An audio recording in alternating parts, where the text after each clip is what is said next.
Wciąż mamy dzień pierwszy rejsu na Galapagos, godzina 17 i patrzcie, co się stało z wiatrem. Z 2 węzłów zrobiło się prawie 20 węzłów. Płyniemy prawie 8 węzłów, tam jest, są świetne warunki, baksztak, pusty ocean, przed nami, za nami. Słuchajcie, nadszedł ten moment, że staruszek pozbywa się kłaków. Ja nie jestem totalnie żadnym fryzjerem. To są, słuchajcie, warunki polowe, więc obcinam po prostu tak jak uważam. Umiesz w ogóle to robić? Staruszek był sceptycznie nastawiony, ale ja bym powiedziała, że mam jakiś ukryty po prostu talent fryzjerski. Jesteś zadowolony?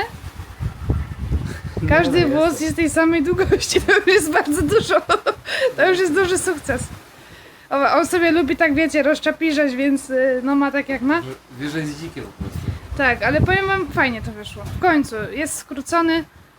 Zaraz się tutaj uliżemy, o. I będzie super. Pokaż się jeszcze ładnie do kamery. Nie, no ładnie się pokaż. No ładnie. No super, dobra to.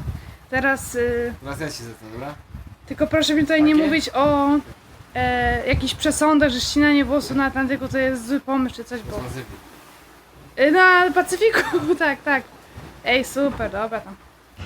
Jest 4 rano w nocy i mija właśnie nasz statek, który płynie 19 węzłów. Byliśmy w ogóle na kursie kolizyjnym, dlatego musieliśmy zmienić nasz kurs, ale teraz już się mijamy w bezpiecznej odległości.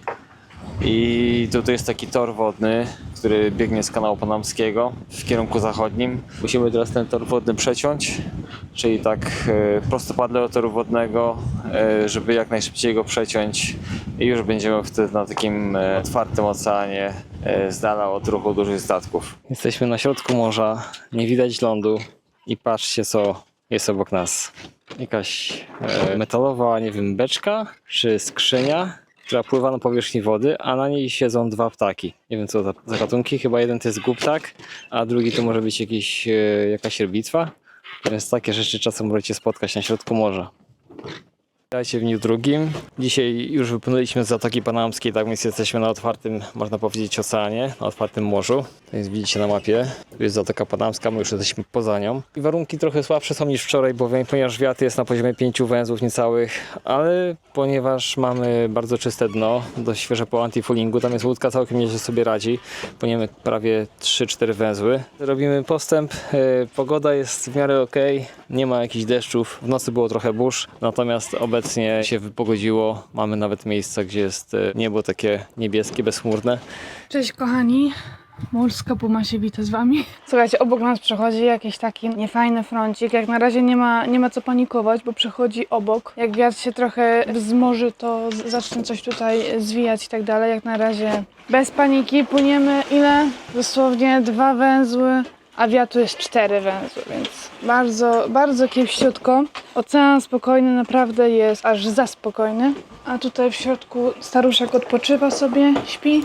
A ja sobie podgrzewam gulasz, który zrobiłam przed wypłynięciem i powiem wam też więcej, że przed wypłynięciem zrobiłam sobie 3 zupki i je sobie tu pomroziłam w takich woreczkach. I jestem super przygotowana i dumna z siebie, że teraz jak będę miała ochotę po prostu zjeść jakąś zupę, to nie muszę stać przy garach, szczególnie, że jest taki upał, że przy garach się w ogóle nie chce stać. Bo a propos upału jest na termometrze 34? Tak, 34 stopnie. Jest taka tu sytuacja. Normalnie, tak jak mówiłam w poprzednim sezonie, nie piję kawy, ale że dosłownie stoimy w miejscu, a ja naprawdę dobrze się czuję i potrzebuję kawy, bo już mnie nuda zżera, to właśnie sobie tutaj zrobię bez mleka.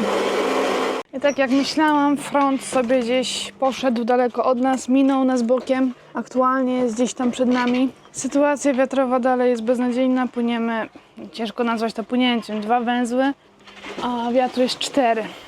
Żadnego życia, żadnych statków. Tam płynie jakiś śmieć, jakaś butelka chyba. Powiem wam, że dużo jest śmieci. Naprawdę dużo. Przykry widok.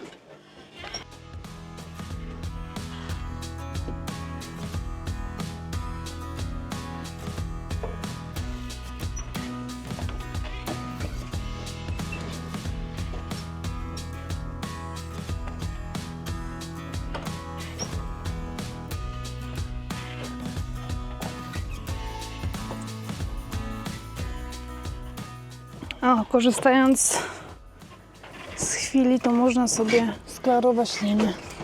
Mamy tutaj dosłownie dywan linowy. Trochę takie zaniedbanie. No ale wszystko się tutaj naprawi, spokojnie.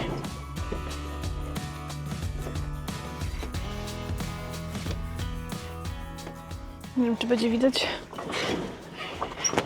Zawsze pomagam sobie z kabestanem to robić. Nakręcam po prostu na korbę i jest tak o wiele łatwiej.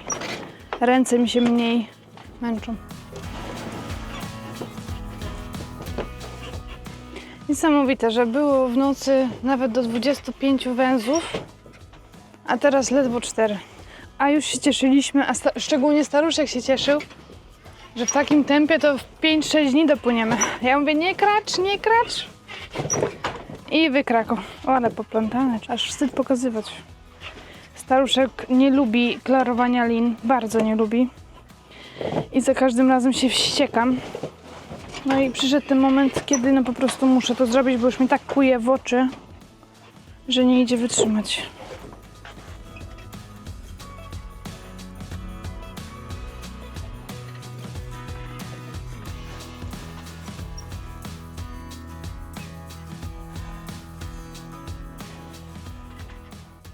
O! Odpocząłeś? Odpocząłeś? To dobrze. Starałam się cię nie budzić. Nie, ja tak Powiem ci, przeszedł taki front, już tam widać kawałek. Zastanawiałam się, czy żagli nie zrzucać, ale tak pomyślałam... Ale pomyślałam, że w sumie poczekam, aż się rozwinie sytuacja. Nie? No i przeszedł bokiem, to nawet nic nie czuliśmy. Maksymalnie było 5 węzłów wiatru. Bardzo dobrze. Co poradziłem ci? W sumie to nie trzeba było sobie radzić, bo to się nic nie dzieje. Niestety. Też muszę włączyć silnik na chwilę.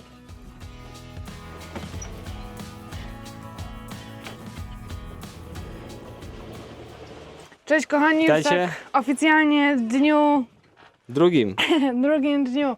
Słuchajcie, no jak widzicie za nami wiele się nie dzieje. Froncik przeszedł obok nas, nie wiem czy chyba o tym mówiłam.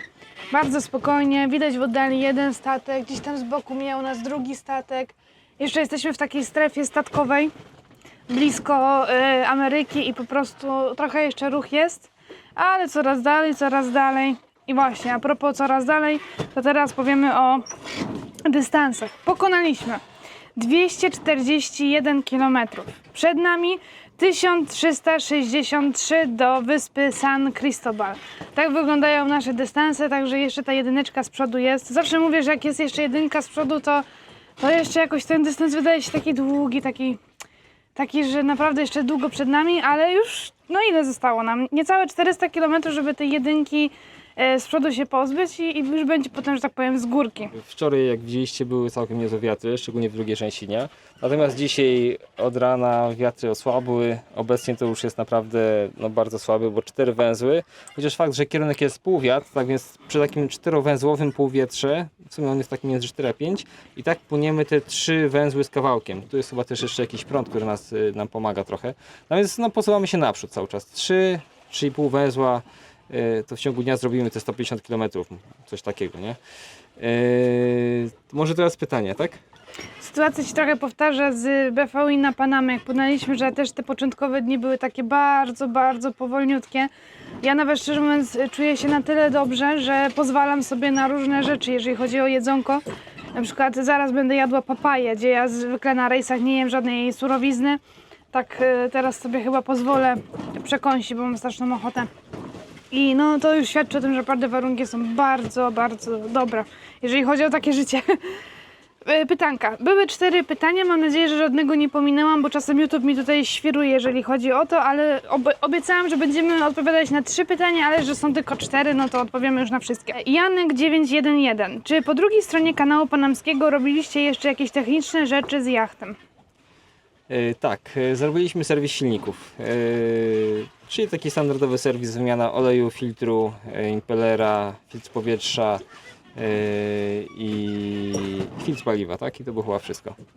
Chodzi o to, że mniej więcej tak nam wyszło po kanale panamskim, bo na kanale panamskim zrobiliśmy na silnikach chyba paręnaście godzin w ciągu tych 2 dni, bo cały czas, cały czas, Cały czas. kanale panamskim nie pływasz na żaglach, tylko na silniku. Tak więc wyszło nam, już zbliżyliśmy się do tych 100 godzin od ostatniego serwisu, dlatego zrobiliśmy taki kompletny serwis silników. Kontynuując od Janka, czy została Wam jeszcze tylko przyjemna część jak zwiedzanie i zakupy?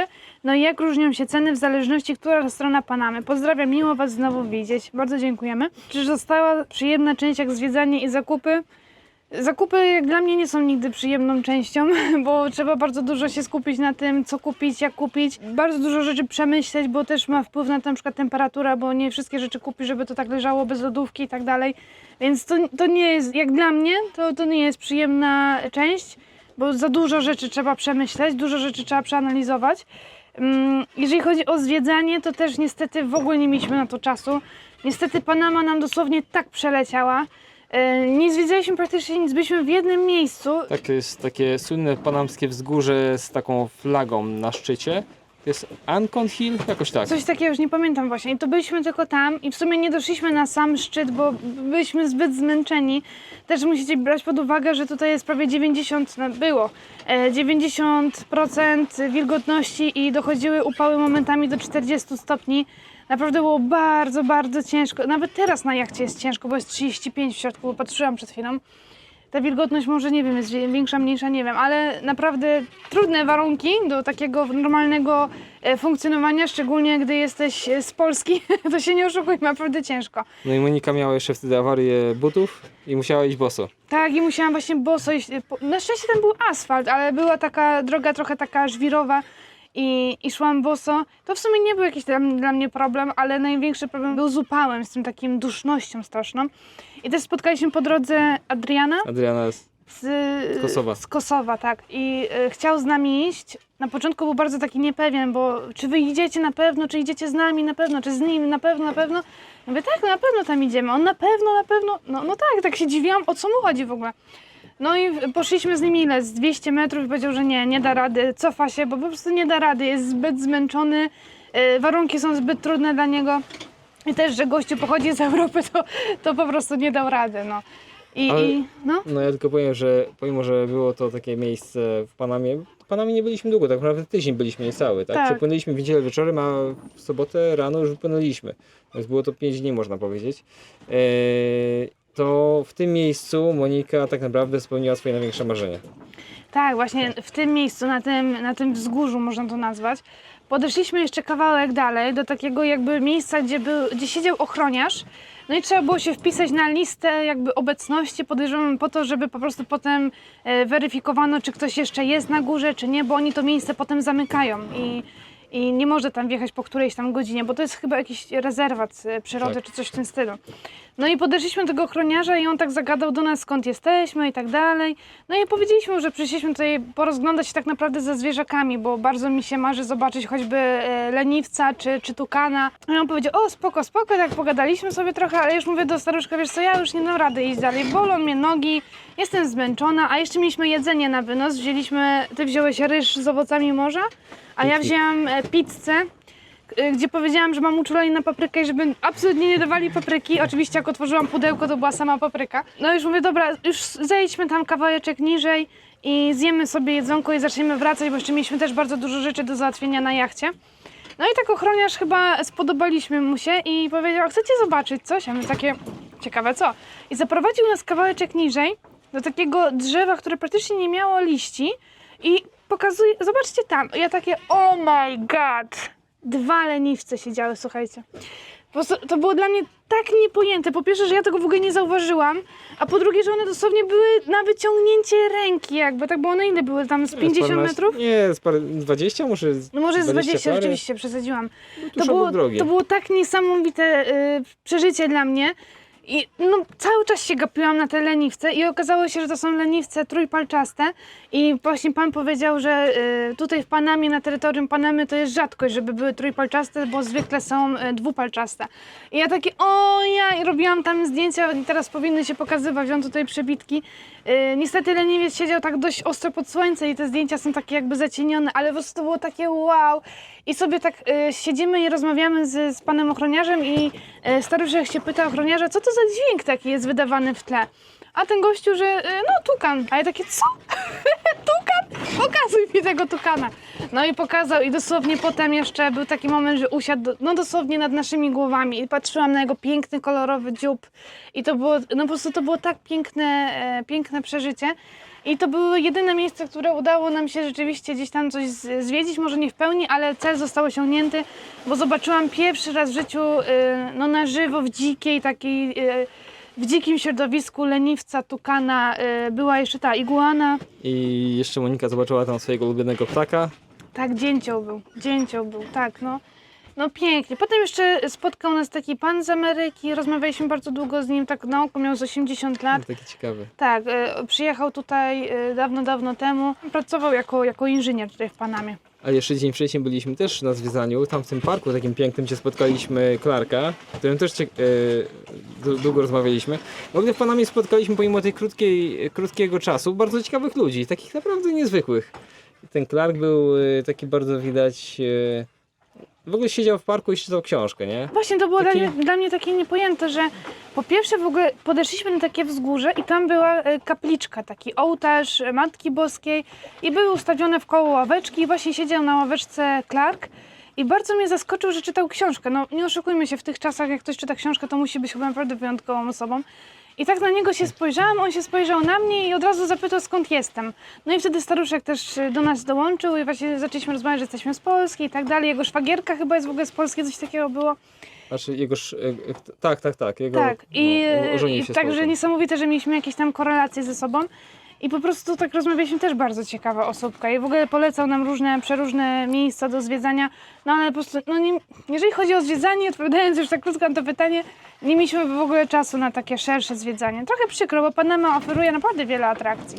W Colon byliśmy tam na plaży, na tych takich, nie wiem, San Lorenzo to było, tak? Taki park, ale tam za dużo nie widzieliśmy zwierząt, małpy tylko chyba. Byliśmy tam na takim długim spacerze po plaży, A, robiłaś dobra, zdjęcia. dobra, wiem, tak, dobra, wiem. No tam Strasznie dużo śmieci było na tej plaży. Tak, szukaliśmy też leniwca, ale wtedy się nie udało. I zupełnie przypadkiem potem właśnie pan ochroniarz tam pokazał i byłam niesamowicie zaskoczona. Też trzeba było mieć niesamowite też oko, żeby wyłapać leniwca. No bo generalnie, wiecie, jak małpy są na drzewie, no to widać, bo one się tam szaleją, krzyczą, biegają po tych drzewach i naprawdę to ciężko nie zauważyć, a leniwiec, on naprawdę się w ogóle nie ruszał, dosłownie nic i trzeba było naprawdę się tak skupić, żeby zobaczyć gdzie, co i jak. Dobra, a jeszcze ceny. Szczerze, właśnie rozmawialiśmy przed nagraniem ze staruszkiem, czy zauważyliśmy i szczerze nie zauważyliśmy różnic, bardzo jakichś takich diametralnych. Jedynie co, no to w Panamie trochę się żywiłam w restauracji przy Marinie, to taki posiłek przy Marinie kosztował między, no różnie, bo od przystawki do dania głównego tak między 15 a $30, a poza jakby Mariną i takimi miejscami turystycznymi, to można było za $10-15 zjeść taki naprawdę bardzo duży i sycący posiłek. Więc Ja tylko powiem, że w Colon bardzo często chodziliśmy na sushi. Nie wiem, byliśmy z 5 razy na tym sushi, Tak, może nawet więcej. tak. I taka naprawdę syta porcja sushi, tam jeszcze były bowle, bo czasem robiliśmy sushi, bowle, jakieś kombinacje, zupy. Naprawdę taki bardzo sycący obiad dla 2 osób, tylko płaciliśmy za to 40 parę dolarów, nie? Czyli jakieś No. 150 zł. na pewno w Polsce nie kupilibyście takiej ilości sushi, co my pożeraliśmy za 150 zł. Nie ma raczej szans. Bardzo to było sushi, Monika powiedziała, jeden z najlepszych, jakie... To było najlepsze sushi, właśnie. jakie jadłam w życiu. Naprawdę było bardzo świeże, bardzo dobre, bardzo starannie przyrządzone. I to była firma Nation Sushi. Na tym sushi, tak, to była sieć jakaś. I jak no. będziecie gdzieś, oni mają sieć w całym w ogóle państwie Panamy. 100% polecamy. Z widokiem na pociąg. A Tak. była największa atrakcja sushi. Przepyszne sushi, bardzo dobrej jakości. Dobra, next. Wsu Janusz Triathlon Marunia. Obiecałeś, że zmienisz nazwę, a dalej jest Marunia. Dobra. Dzień dobry, a wy na pewno wypłynęliście, nie stoicie na jakimś jeziorze? No, wydaje się, że tak. Taki spokój na tej wodzie. Czy macie, jak już rejs wystartował, wrażenie urlopu po tych wszystkich przygotowaniach na Galapagos? W sumie sporo pracy przez cały pobyt w Panamie wykonaliście. Tak, ja mam wrażenie urlopu, bo naprawdę było mnóstwo załatwiania, mnóstwo jeżdżenia, ustalania, zamawiania Jeszcze później te certyfikaty. No, zaczynając od kolon, to mieliśmy ten serwis jachtu, który trwał 2 tygodnie. Jeździliśmy na jacht, doglądaliśmy tych mechaników. Sami musieliśmy dużo zrobić, bo kamera masztowa, no to było bardzo duże wyzwanie. I spędziliśmy łącznie na tą kamerą chyba kilkadziesiąt godzin, bo kilka wizyt na maszcie. Na maszcie łącznie spędziłem chyba kilkanaście godzin. Było zamawianie uchwytu. W ogóle sama konfiguracja kamery, bo ta kamera leżała 2 lata tak naprawdę. Nigdy jej nawet nie otworzyliśmy. Musieliśmy otworzyć, sprawdzić, czy ona działa, podłączyć, skonfigurować i tak dalej. Ten uchwyt później zamawiać, zrobić rysunek i tak dalej. No, mnóstwo załatwiania. I później jeszcze w Panamie, jak już w ogóle później przepłynęliśmy kanał, to też 2 dni było, praktycznie 2 dni non-stop płynięcie. Nie było czasu na nic. Monika, montowałaś filmy, robiłaś jeszcze z tym handlerom posiłki, jeszcze czasem no, sterowałaś, tak więc na była live'ie- full-time job. Tak, na live to no widzieliście sami, No. no. Co chwilę się coś działo. Dobrze w sumie, że mieliśmy tych line handlerów i oni są przede wszystkim wymagani, w sensie musicie mieć minimum 4 osoby na pokładzie, a nasz jest 2, no to w naszym przypadku to był obowiązek. No i tak mimo wszystko było bardzo dużo roboty, jeszcze cały czas nadawanie tego live'a, starałam się na bieżąco coś mówić, żeby też nie było takiej nudy. To też wydaje mi się, że w dniu drugim szczególnie widać, jak już po prostu jestem bardzo zmęczona i już nawet nie wiem, co mam mówić, bo nie wiem, jak się nazywam. Miałam takie momenty, że gdzie ja w ogóle jestem, że nie ogarniam. Rzeczywiście, jeżeli chodzi o uczucie urlopu teraz, no tak, jest tak już bardziej spokojniej. Przede wszystkim mogę odespać. Dzisiaj spałam bardzo długo, aż za długo. Przez to, że miałam bardzo dużo stresu z tą kamerą, z różnymi jakimiś własnymi obowiązkami, terminami, mailami i tak dalej, to teraz jak już sobie weszłam na pokład, płynę na Galapagos, płyniemy na Galapagos, to rzeczywiście mam takie uczucie, że w końcu mogę się przede wszystkim wyspać, nie? Że to już jest super uczucie. Dalej mam w głowie bardzo dużo jakichś takich własnych stresów i niedociągnięć, na przykład, że mam bardzo dużo zaległych filmów z Karaibów, a my płyniemy już na Pacyfiku, nie? Gdzie to w ogóle kawał za nami, a ja jeszcze tego nie nadrobiłam. No ale teraz obiecałam sobie tak 1-2 dni wychillować, po prostu przede wszystkim się wyspać i dzisiaj spałam bardzo długo. W sumie poszłam spać wczoraj o 17, a wstałam dzisiaj o 12. Rozumiecie to? Także Jak się odespałaś? wyspałam się bardzo, jestem wdzięczna staruszkowi, że czuwał, ja nie musiałam praktycznie nic robić. Kilka razy się w nocy budziłam, bo ktoś zaspał alarmy i wstawałam zobaczyć, czy wszystko jest ok, ale sobie poradził fajnie, więc ja mogłam sobie fajnie odespać. Dzisiaj jest zamiana, dzisiaj ja będę bardziej czuwać, żeby też nie przeciążać staruszka, ale ja po prostu potrzebowałam tego, na maksa potrzebowałam, wyspałam się po wszechczasy i super się czuję. Next. Kapitan Stratford, o proszę. Udało się uszczelnić kadłub w miejscu, gdzie przeciekał. Tak, udało się to zrobić perfekcyjnie, jest suchy jak pieprz, nawet dzisiaj sprawdzaliśmy i po prostu zero wody, jest suchota. A więc to zrobiliśmy, a pływaliśmy z tym 4 lata tak naprawdę, nie? A to był taki, to sami widzicie jaki to był mikroprzeciek, jak 4 lata pływaliśmy i nawet zawsze wydawało nam się, że ta woda gdzieś z góry, próbowaliśmy z góry uszczelniać te relingi. Wszystko I rzeczywiście uszczelnialiśmy. tam były jakieś takie nieszczelności, uszczelniliśmy, ale ta woda dalej się pojawiała i w końcu płynąc już na Panamę, przez całą Panamą tak wszedłem do tej bakisty i zacząłem diagnozować to latarką. Mówię, kurczę, tu z kadłuba wycieka kropelka po kropelce. No i wtedy dopiero A pamiętasz, nam co ja się mówiłam? No. Że Tak, to- Monika mówiła, że to... Że to na pewno nie jest od góry, tylko od dołu. A stary, gdzie jakby to było od dołu, to by na pewno więcej wody było. Ja mówię, kurczę, ale to może jest dokładnie jak igiełka, wiecie? Tak, jak... to nie było jakieś uszkodzenie mechaniczne, że gdzieś tam jacht uderzył. Nie, to kadłub było wszystko w idealnej formie. Tak, i staruszek to był był bardzo- jakiś mikrokanalik, gdzieś w laminacie, już oryginalny chyba. I staruszek po prostu bardzo sceptycznie nastawiony do mojej wizji. Ja mówię, no sprawdźmy to. No i rzeczywiście sprawdziliśmy i przekonał się, że ktoś tu miał Tak. rację. Jak zawsze. Mam nadzieję, że odpowiednia ilość bananów do chleba oraz mąki i orzechów na chleb została zakupiona i mogliście z czystym sumieniem sprzedać wędki w Panamie, bo bezpieczeństwo żywnościowe macie zapewnione. Wędkę dalej mamy, bo mamy Widać w sumie nawet. jedną, tak, chyba tutaj ją widać, tak. Ale jej nie używamy, bo jak mamy jeszcze tuńczyka z poprzedniego rejsu, z 2. sezonu, no to po prostu tak jak mówiłam wtedy, jak mamy jeszcze rybę w zamrażarce, jest ona niewykorzystana, leży i póki ona tam leży, no to nie będziemy łowić kolejnej ryby. Co innego, że gdybyśmy naprawdę mieli ograniczone zapasy czy coś, no to wtedy tak.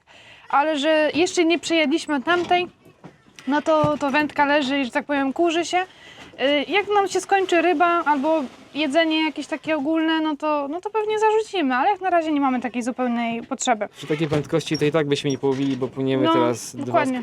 niecałe 3 węzły obecnie mamy. To jest... Tak. Do trollingu takie 4 węzły z nami musimy mieć. Nie, tak najlepiej 5. 5-6 nawet, No. powiem wam. Naprawdę 5-6 to już zaczyna się jakieś fajne branie. By the way, w tym roku wody Oceanu Spokojnego rekordowo gorące i będzie albo jest El Nino, więc mogą być atrakcje na trasie. No zobaczymy. Na tą chwilę mamy 30 parę stopni temperatury.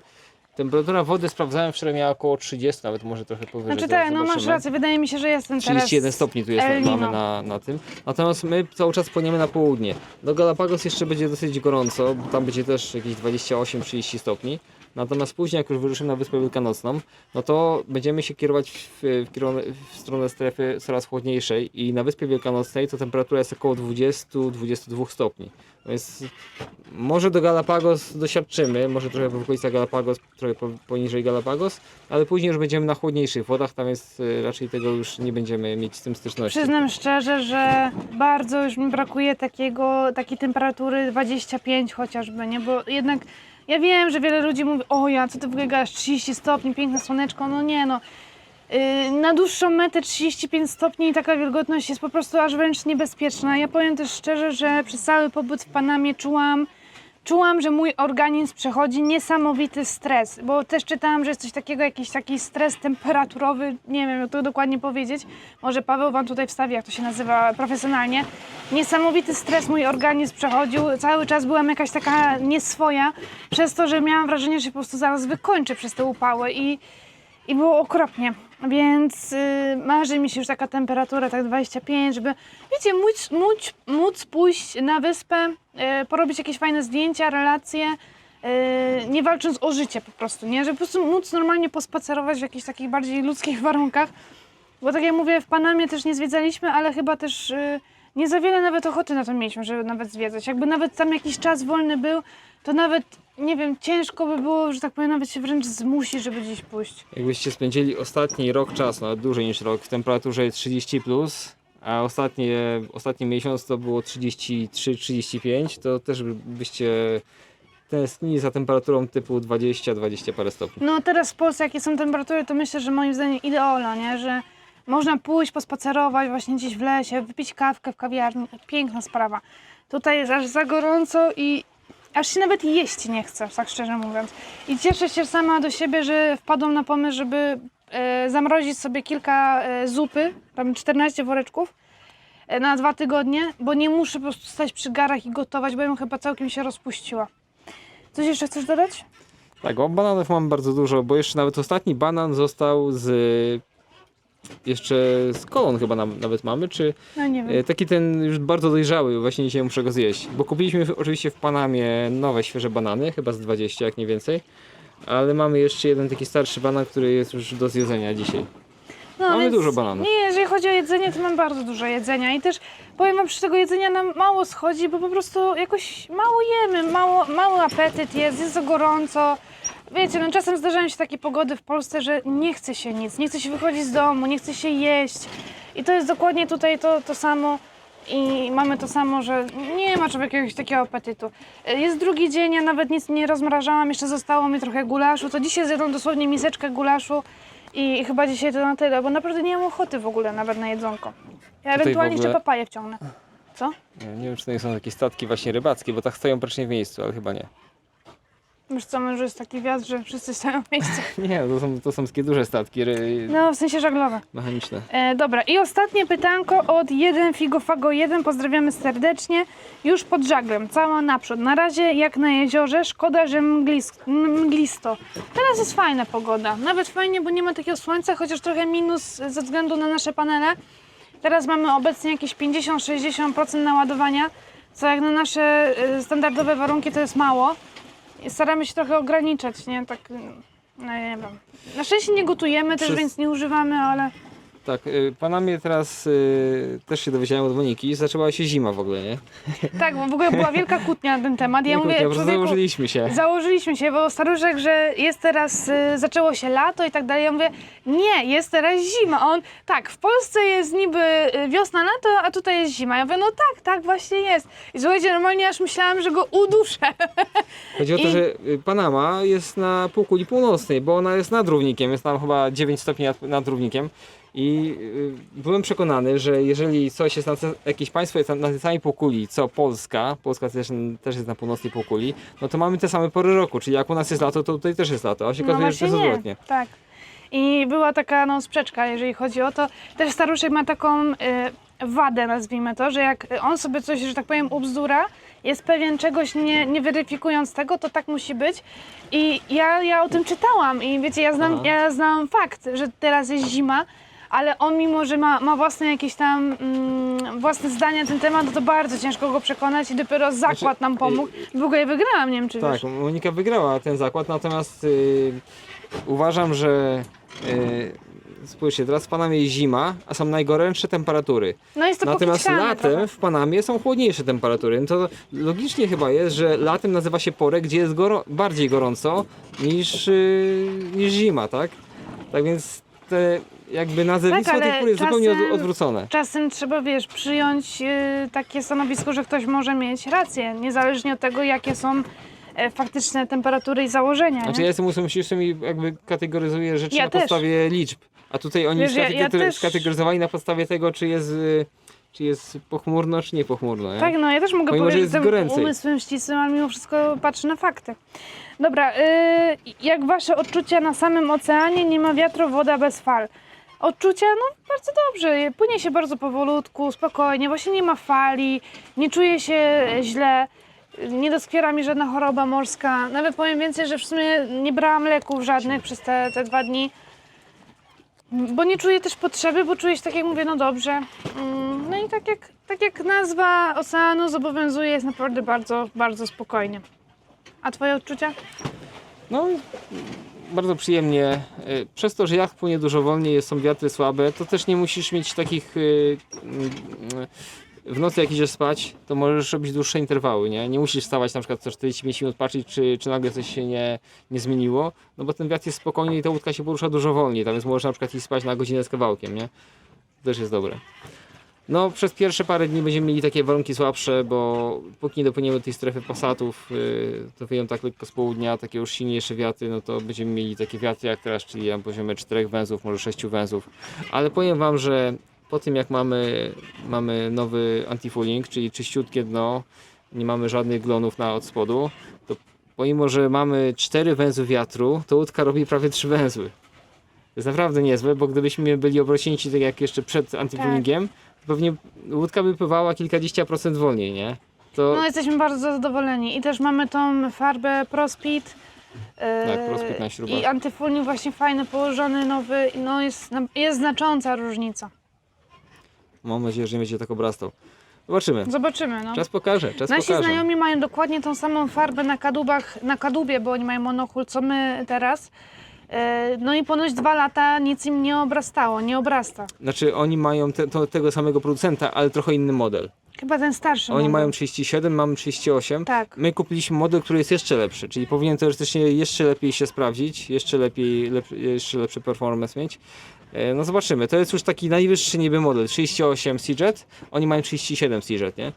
I oni w ciągu 2 lat nic im nie porosło, po prostu nic, pomimo że byli w Karaibach, no i ile? Rok? No może rok nie, bo przepłynęli w grudniu do pół roku. Słuchajcie, no zobaczymy, no nie będziemy tutaj jakby faktów wyprzedzać, Zobaczymy. wszystko się okaże. Zobaczymy. Jeżeli chodzi o naszą farbę, na pewno będziemy tutaj opowiadać. Najważniejsze, żeby wam nic się nie przykleiło do Galapagos, bo wtedy nas wyrzucą po prostu na zbity pysk i nic z tego. Słuchajcie, bardzo wam dziękujemy za wszelkie pytania, za wszelkie komentarze, bo bardzo miło mi się czyta i czuję takie naprawdę oceaniczne wsparcie w całym naszym dzienniku i przedsięwzięciu. Drugi dzień, jak widzicie, bardzo spokojnie nam mija, a my uciekamy coś tam, nie wiem, porobić. Jeść ciekawego. banany. Jeść banany, tak. I odpoczywać sobie, tak jak mówimy, no teraz jest taka kwestia urlopowa bardziej. Coś tam robimy swojego, ale na mniejszym przyspieszeniu. Jeszcze raz bardzo wam dziękujemy i widzimy już jutro, w którym dniu? trzecim. W trzecim dniu, słuchajcie. Do zobaczenia. Pa, pa! See you!